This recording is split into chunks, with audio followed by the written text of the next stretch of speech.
Attention pro athletes.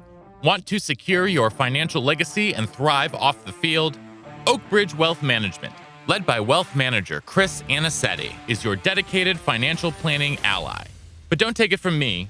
Take it from the Dallas Cowboys' Tyler Biadasz. He says, Chris set goals financially and has been incredibly impactful in my journey in the NFL. Experience our customized, comprehensive approach, trusted by top NFL players. Don't leave your financial success to chance. Connect with Chris on Instagram at OakbridgeWM_Anicetti. That's OakbridgeWM_ANICETE, and let Oakbridge Wealth Management guide you across the goal line. First sheet again, big opening, pass 5, pass 10, Burn on command, and he goes all the way to the 15-yard line. 17 yards of the carry. Welcome back to Believe in Badgers on the Believe Network, presented by BetOnline.ag and Oakbridge Wealth Management. Once again, I'm Matt Perkins, joined, as always, by Badger legend, the Hebrew Hammer himself, Matt Bernstein. Bernie, how we doing today? Dude, every day on the podcast is a holiday. It's actually a holiday today. It is. Happy Valentine's Day to people. Dude, just looking forward. I mean, football's kind of over, which is sad. A culmination of the Super Bowl. However, you know, we got to talk Badgers all off season because it's exciting what's going on. It never stops. And you know what? That's what makes sports great. But I feel that's what makes, you know, our Badgers so fun is that literally it keeps changing. Although I would like it to slow down. It is exciting because I think we're doing good things. So before we get into it, two quick things. It is Valentine's Day. Happy Valentine's Day, everyone out there. Happy Galentine's Day out there for all of my Parks and Rec fans. Happy 100th birthday to my grandmother. She turned 100 technically yesterday. Shout out to Grammy Jean out there in Maine, who is living her best life at 100. Super happy for her. So I want to put that out into the world. Also want to put out into the world a quick reminder that we are presented by BetOnline.ag, where they continue to be your number one source for all of your online sports wagering needs. You name it, they've got it over there at BetOnline. Head on over to the website or use your mobile device to sign up today and receive a 50% welcome bonus on your first deposit with our promo code BELIEVE. That's BLEAV, BetOnline, where the game starts. We are going to start here with a little bit of sort of news and notes around the Badgers. Two-man show today. Starting on a little bit of a sad note, Greg Scruggs is leaving the Badger program to go to Michigan. Bernie hates Michigan, I think as much as he hates Minnesota, which is a little bit weird, but Bernie just really hates Minnesota. I hate losing Greg Scruggs because, Bernie, you and I had the good fortune of, talking to 9 of the different position coaches from last season. And I felt like out of all the coaches, you and I at least bonded with Scruggs the most in a lot of ways. I mean, you obviously, like, as a running back, you were obviously gonna, do your thing with running backs coach. But I felt like Coach Scruggs brought a certain energy that, is unique. And, I for one am gonna miss him. Like, I think he's even with the deficiencies of the defensive line last year, he was still one of my favorite coaches on staff. But Bern, it's hard to fault a guy who's going to get a 20-25% pay raise, to go to Ann Arbor to go work for the reigning national champions, even if they do have a new coach. So, sad to see him go, but it's also the state of college football in 2024. So sort of your thoughts here, Bern. Well, you just culminated my thought in it's the state of college football in 2024. Also, listen, that guy's got a family, and you're going to get paid 20% more. I think almost everyone would leave. Like, I hate to say it because, like, the Badgers is, to me, the best, but I also played for the Badgers. I went to school there. Scruggs didn't. This is not his, he wanted to be there, but if you get paid whatever more he's going to make, it could be 5-6 figures. No one's staying. Nobody. From what I've read, he gets $100,000 pay increase. $100,000.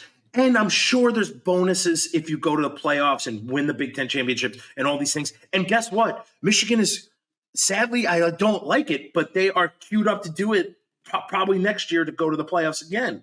Who knows? So all I'm saying with a 12-team playoff, also, definitely. Yeah, I mean, right. But also you said it, like, his methodology, what he preached to us, and what he probably took into the room about making his guys men. Every coach does it, but he really hardly talked football with us, and he really talked making people holistically better humans, and you will become a better football player. And I thought that was really special, and his energy it's just something different than I think, coaches.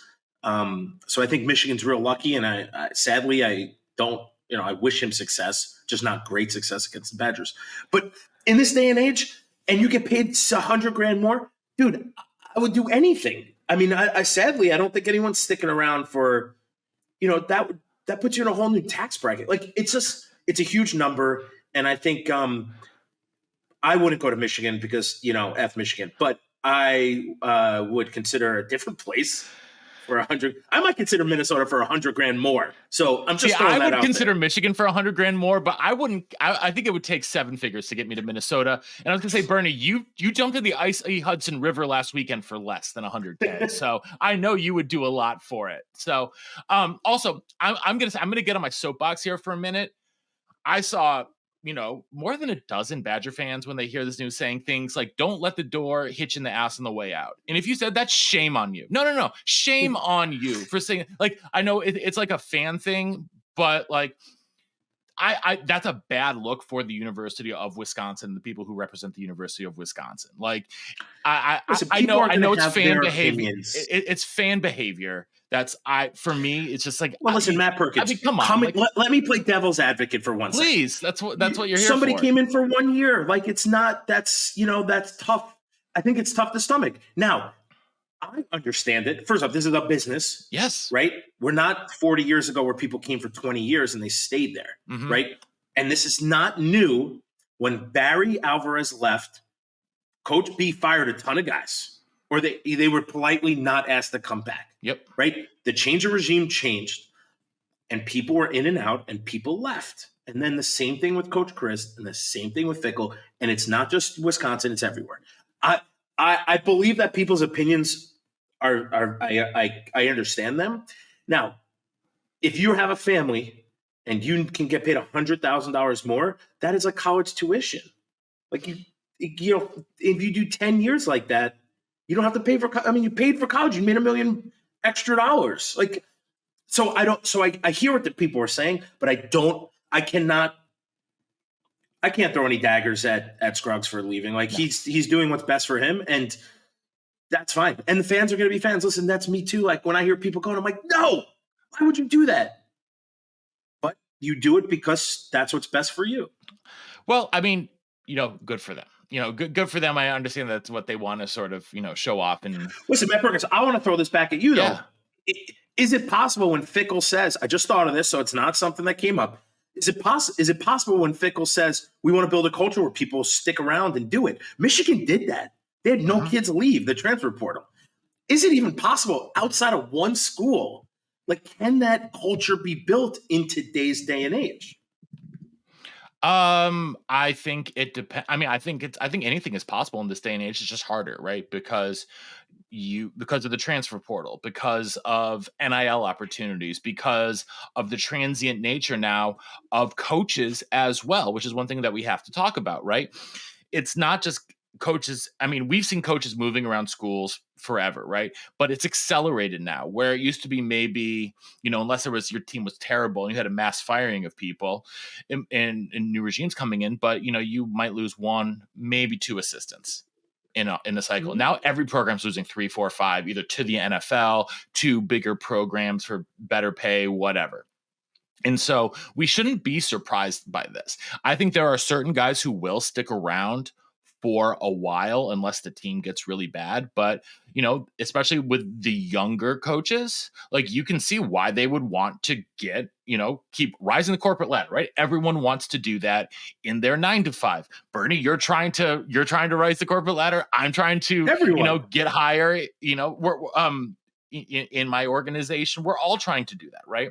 And so, that's, it's just a fact of life at this point. And so it's just happening to younger and younger people now. Now we see people doing that. Young people, the new thing is they stay someplace for 2 years and they go somewhere because they're going to get paid more and a title's going to change. And that is the that is what the landscape of working outside of coaching looks like. Yeah. And now, granted, my dad probably wouldn't understand that. No. Right? Like, I get that. But we're in between that. I'm in between my dad and like a 25-year-old. I get why they do that.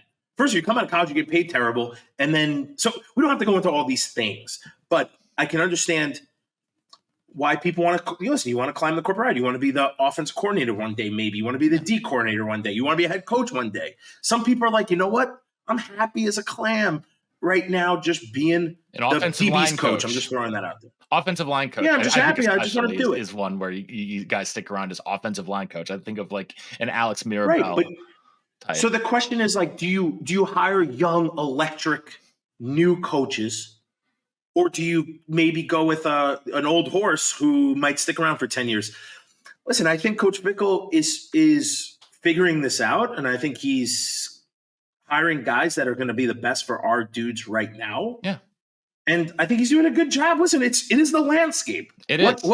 It's not like it's not happening everywhere else. I can't believe we keep talking about Michigan. But Michigan, what's his name, left, and he took 4 guys with him right off the bat. And probably the best thing that's ever happened to Michigan was Ben Herbert, and now he's going to the Chargers. So if you're going to tell me like this is not it's something just Wisconsin-y, no way. This is happening everywhere. Sadly, it's the landscape. It has become the NFL, and we all have to swallow that pill. And I know it's impossible and it stinks, but really, like, I think Coach Fickle is going to build a culture that people are going to want to be at, but not everybody. And I think that's going to happen in a lot of places. Attention athletes. Do you want a frictionless and tailored financial planning experience to secure your future? Well, look no further. Introducing Oak Bridge Wealth Management, the premier financial planning firm for professional athletes. Led by wealth manager Chris Anicetti, our team provides a unique and comprehensive approach, ensuring your financial success both on and off the field. We understand the unique challenges you face as a professional athlete, from managing cash flow habits to planning major business purchases and navigating complex contracts. That's why we've developed a proven process, working closely with our strategic partners to provide seamless solutions for your unique financial journey. Our services evolve with your career, offering short, mid, and long-term goal setting, portfolio optimization, real estate investments, and more. As you transition to life beyond the field, we support you with career development and philanthropic ventures. But don't just take our word for it. Top NFL players like Chase Boulier, Tyler Biadasz, Alec Ingold, and more trust Oak Bridge Wealth Management to guide them towards financial success. Troy Dye of the Minnesota Vikings says, "I really love the work that Chris and the rest of the Oak Bridge group do. I especially like the honesty and transparency when it comes to setting up financial goals and plans that best fit my needs and situation. It's time to elevate your financial game plan. Connect with Chris on Instagram at OakBridgeWM_Anicetti. That's OakBridgeWM_ANICETE. And join the winning team." Well, one of the places that I think they're building the most culture, Burn, is in the weight room. We are, I'd say we are at least buddies with Coach Collins at this point. We really love Coach Collins. Obviously, he's been on the show 3 times, and we're a big fan of him. And they are in amidst offseason workouts, and we're seeing, Coach Collins' dudes of the week. We're seeing some of those speed numbers that guys are dropping, and still early in the offseason having, I think it's like, at least, I think it was like close to like 20 guys, topping out at 20 miles an hour, over 20 miles an hour. That's a really good sign. Some of these guys are getting faster and faster. Jake Chaney and Tyler Van Dyke both, over that 20 mile an hour mark on his latest one. That was something, man. That was something.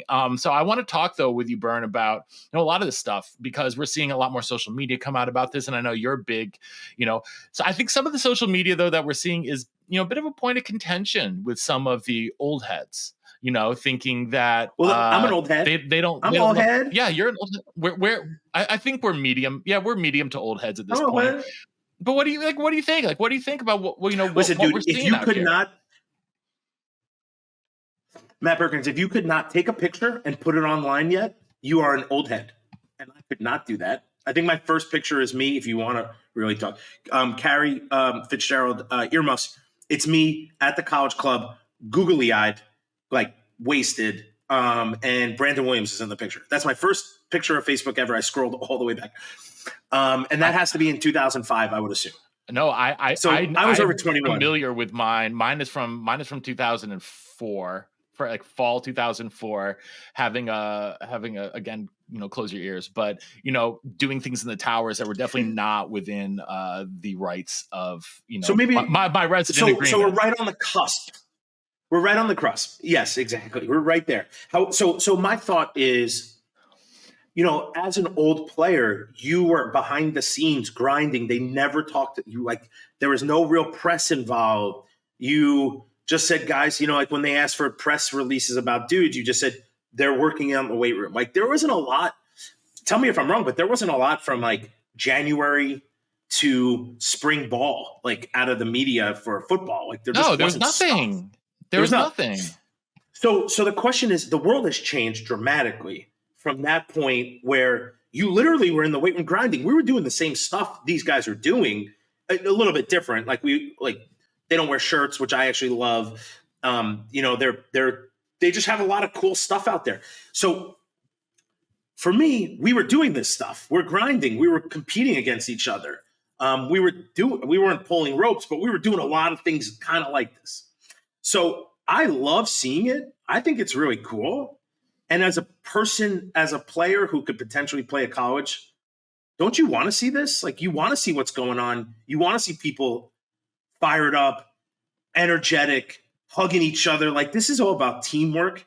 And it makes things, I don't know, to me, it just makes things look like you want to be part of this team, this squad and this team. I think it shows off the camaraderie. I think it shows off it still shows off like a lot of the ideals and things behind Wisconsin football, right? Tough, hard work, effort, smart, tough, dependable kind of stuff, right? We've been talking about this. That's been the motto for 30 years, effectively, or something along those lines. And we're seeing a lot of that, sort of advertised in the program, right? Because you have to keep up with the times on social media.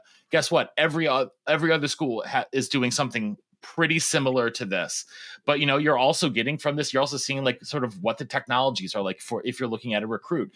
Everyone's in these catapult vests, we know, which are gathering tons of biometric data on the players, and it's really interesting to see sort of the guys going through this and the different exercises. So I'm curious from you, Bern, what are some of the things that you're seeing here that you were definitely not doing when under Coach Alvey? So we weren't doing these bikes. What are they called? I hate these bikes. Whatever they're called, I hate them. But we would compete, dude. You would line up. The whole weight room would line up on. You would have a guy you went against. Usually, it was like we would do core holds, and it would be John Stocco for me. It's not fair. Yeah, I'm 270 pounds. He's 200 pounds. Let's say. Doesn't matter. We'd line up. We would get into a core hold. I had my team on one side, his team's on the other. So you were penalized if you didn't beat your guy, and you were penalized if your team lost. So I remember once, and Bob told this, I held it 5 minutes. Imagine that. 5 minutes, and Stocco beat me. So not only did I break 5 minutes at a core hold, which is terrible, I also I was penalized twice because I lost for my team and for my and me personally. But listen, the training the bikes, having people compete, having people grind, that's how you win that bowl game, right? Like we are really resetting this culture. And from what I'm seeing here, you listen, this is social media. This is the best clips you're going to get. So I'm going off the best clips. These guys are all in. It looks like that. Like they're all in. And I think that's the big step we're going to be taking from last year to this year, right? You find the leaders.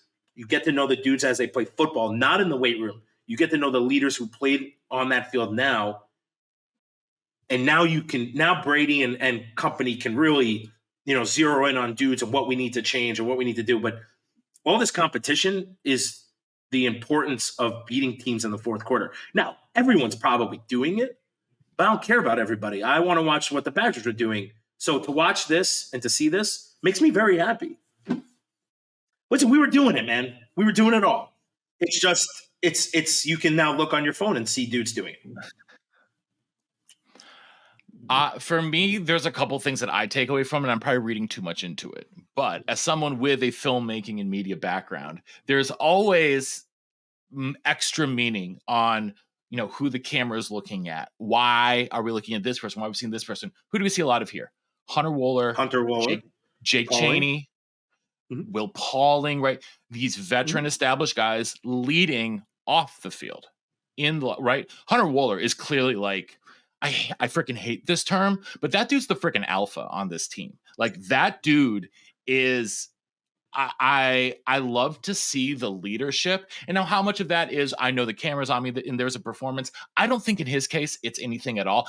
He's very natural in that. We've seen that in the media from him before. So I'm obviously a big fan of his, both on the field and in this leadership role, right? When we met Jake Chaney last year at Squad Fest, dude, that guy was freaking awesome, right? And he had a lot of those leadership he had a lot of those leadership qualities as well. He's a vocal guy. He's just someone who's always kind of been like that. Again, the comparison for him has always been Chris Orr on and off the field, like stature, ability, the way that he plays, the way that he leads, the way that he talks, like everything about him, very Chris Orr like, and we all know how freaking awesome Chris Orr is. So I like seeing that, especially because he's like one of two linebackers left in that room or two or three that took snaps last year. So I'm fascinated to see that. And so the way that this linebacker room and these transfers assimilate into the program and see what happens are one of the big things that I'm looking forward to this spring, and sort of looking forward to see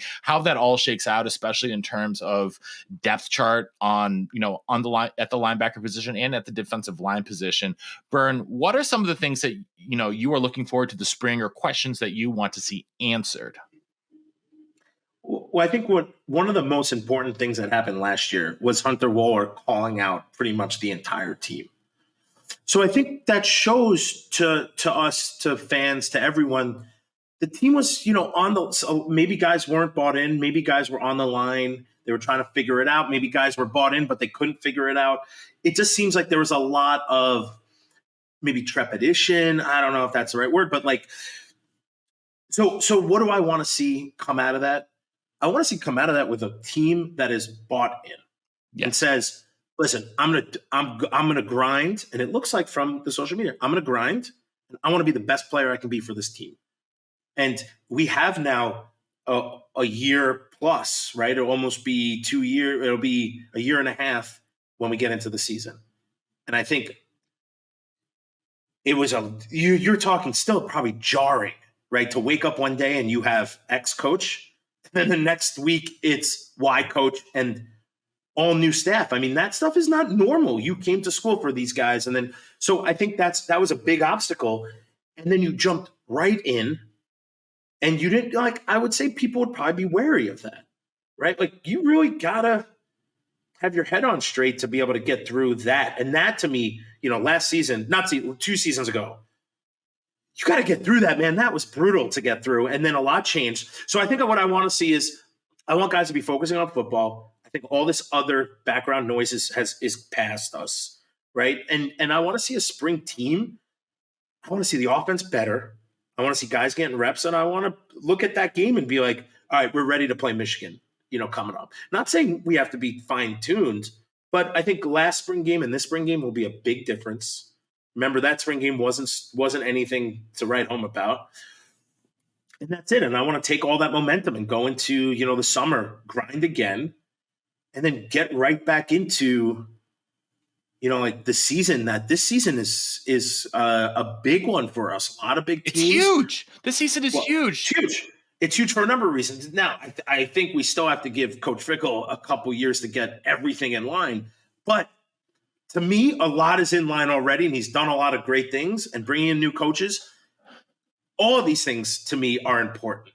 And he's done it. I mean, he's really done it. 60% of the players on the roster right now are guys that he brought in, right? It's more than half now. It's like 60% of the roster. And that is exactly what needs to happen. And you got me juiced up, and then you said that, and I forgot where I was going. But sorry, buddy. That's what I do. It's not a big deal. It's not a big deal. I think. Oh, and I was going to say what he did in the offseason. He looked at his team and says, "We need linebackers. We need running backs. We need these guys. We need D line." And he literally went out and got them. Yeah. And that to me is showing that it's not saying, but it's showing me how much he invests in looking at his team and trying to build something that he can put on the field for next year that will be a percentage or way more, I think way more, better than what we saw last year. I think it's going to be an improvement. I am bullish on Tyler Van Dyke, especially. I really like Tyler Van Dyke. I liked him when he was a freshman. I think that Longo is going to be able to unlock him. I know there were quarterback issues last year, but I think I've espoused my theories about why the offensive timing was off enough if for anyone who's listened to us for a while, including my dogs who are right here next to me, who have decided to come into my office and join the podcast. Give me like 3 pieces that you think are going to be like put in. Let's talk about offense right now. 3 pieces that you think are going to be put in that are going to be those pieces that change. I mean, there's a number I have more, but who you think like Jake position Renfro. Jake Renfro. To me, it's Jake Renfro at center. That's what I was going to say. Renfro to start at the line. He's going to make Renfro at center. I'm really, really excited about the growth of the tight ends. I'm really excited about the growth of the tight ends. And I just want a fully healthy Chez for a year. If we can get a fully healthy Chez, because we've been doing this together for like 3 years. I know. Those are all mine. And the other Chez is for sure. I think Tyler Van Dyke is another one, but he was my 4th. But I think Renfro to start because he's going to change. Look, the line looks so much better in the bowl game, and I have to say it's because he was there. Yeah, I'm with you. I'm just throwing it out there. I don't know, but I'm saying him. I say that the tight end group, man, those 2 guys coming in are going to make that group so much better. Yeah, I'm curious to see because they're both there early enrolled as well, which I think which is a big thing because I think it's going to be I huge. Love Book as a receiver. He's a skinny guy though. He's going to need to add a little bit of weight. Steck's already a beast, man. Steck's up to 2. He messaged us after we did the thing with Clint. Yep. He messaged us saying he's already over 265. Dude, that guy is going to be an absolute animal. And McGowan, the transfer from LSU, is someone who the staff recruited really heavily when they were at Cincinnati. So, and has been high on for a long time. So we got to get out of here in the second. Wait. No. One more. Kekahuna. Tretch. Dude, that guy did a lot of things in the bowl game. Tretch and Vinny Anthony. And Vinny Anthony. No, but Vinny Anthony to me he's a staple because he's been doing things. Kekahuna to me came out of nowhere and caught like 5 balls. I'm like, and he was open on scrambles. Yep. I love that. Some dude who can get open is huge. Wait, real quick, Matt Perkins, we can't skip out on the defense. Okay, let's do it. I mean, linebackers galore, right? Linebackers galore, and Elijah Hill's the transfer from Albany, who I'm super high on at just anywhere on the defense. Dude, I don't even know I asked you this question because I got nothing. I think it's D-line and it's the front guys. That's it. Yeah, it's the front guys because we know those defensive backs are beasts, man. Yeah. Like those defensive backs are beasts, and I'm excited. I want to see Kamoy Latu grow a little bit more, right? We know he's a hard hitter. I want to see him get, a little bit more instinctive in coverage and wrap up a little bit more because he hits harder than most of the freaking defensive linemen on this team and the linebackers. But I want to see him. I want to see him take the next step next to Hunter Wohler. I think we're going to get a lot of. It's going to be interesting as well as the slot corner. That's the other position that I'm most interested because Maitre played basically every snap last year at slot corner. What does the team do there in the space 3-3-5 where they have to start with a nickel corner or slot corner, whatever you want to call it?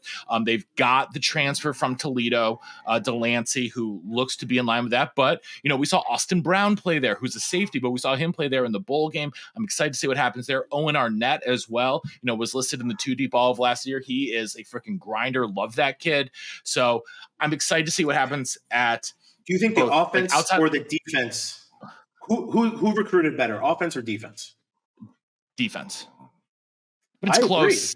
I don't know, man. Kevin Haywood, offensive lineman. I get jacked up about offensive line. Kevin Haywood, the offensive lineman, to me, like he's doing things like he's future LT1 material. Like he's future left tackle one, like maybe even starting his second year on campus after Jack graduates.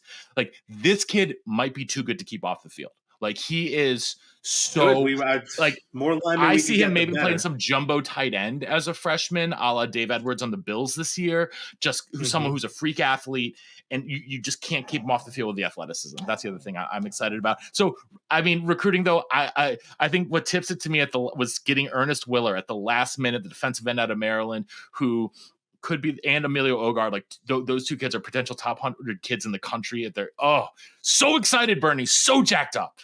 I think we took a look and said we need way more help on the defense, and we attacked the defense. Yeah, definitely. And I mean, but I would say it's neck and neck, but I think the defense too. I would agree with you. And I'm going to pronounce it right. It's Agard. I keep saying Ogard. I was saying Ogard forever. I'm sorry, Emilio Agard out of the Philadelphia, who, he's a kid who might be in the two deep as well. And the growth of Amari Snowden. That's the one other thing I want to see, who was the highest rated corner in the class last year, kid who flipped to Wisconsin after he was originally committed to Cincinnati, played both baseball and football, who's got all the athleticism in the world. I want to see if he's out there playing on an island, even though they've already got some pretty established guys. So that is going to wrap it up here for a quick Believe in Badgers on the Believe Network, presented by betonline.ag and Oakbridge Wealth Management. Please subscribe, rate, review wherever you are watching or listening to this. It really helps us grow.